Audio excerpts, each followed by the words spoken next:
morning, Anderson County. This is Councilman Brett Sanders, Council District 4, recapping today's council meeting December the 21st, which we had at 11 a.m. today.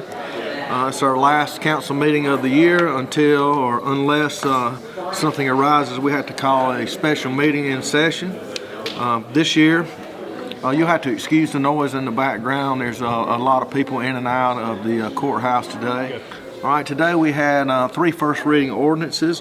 One was an agreement, $39 million investment in the old Equinox Mill site, which is Jackson Street coming across, which is a thoroughfare for people coming into the city. It is an area that has been neglected, and fortunately we have a company that has come in with a $39 million investment that will be cleaning up the property, repurposing it and developing it into housing, some apartments, some green space. So I think it's a step forward in cleaning up some of our areas that have been neglected and actually not at the taxpayers' burden.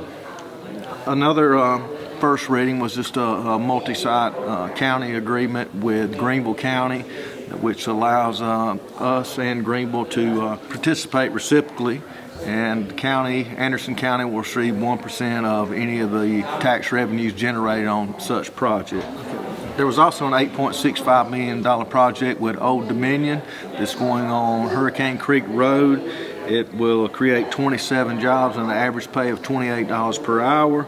$1.5 million annual payroll, and we'll have a $32 million community impact over a 20-year span. So that was a good project. And then another project also was a joint county agreement with Greenville County.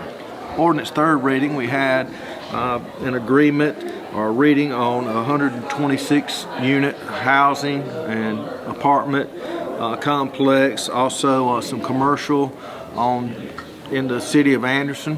I'd like to thank Councilman John Wright Jr. I think he worked on behalf with the county and the city to help facilitate and put a deal together that will be, like I said, a $21 million investment with $214,000 in tax and economic benefit to the citizens of Anderson County.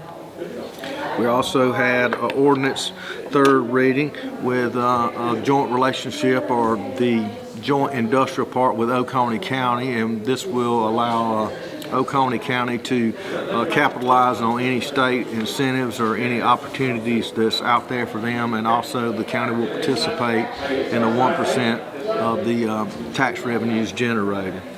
We also had today a bid approval on a project that I think is near and dear to my heart. I think Councilman Graham as well, on broadband internet. I have a lot of people in my area.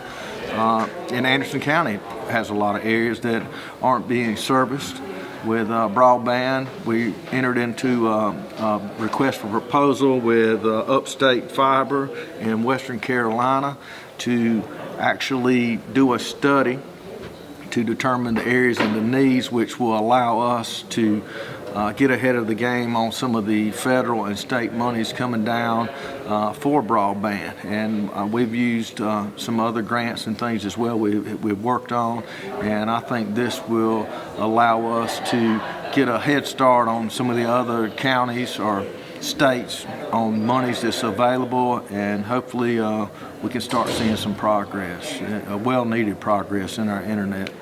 Actually, it was a short council meeting today. Our economic development office, Burris Nelson, over economic development, made an interesting comment. Last year at this time, for 2020 to 2021, we've had over $650 million of capital investment in Anderson County. There's been over 1,200 jobs created with an average pay of $24 per hour. So we've got a lot to look forward in 2021, 2022. So I'm excited about the year ahead. I'm thankful for our council members and the work and efforts that they put in, and the relationships that we formed, and have a great team here. And I think it's showing with the investments and opportunities, not only coming in here, but opportunities for the citizens that already live here. So I'm very thankful and blessed, and just like to wish everyone a Merry Christmas and a safe and Happy New Year.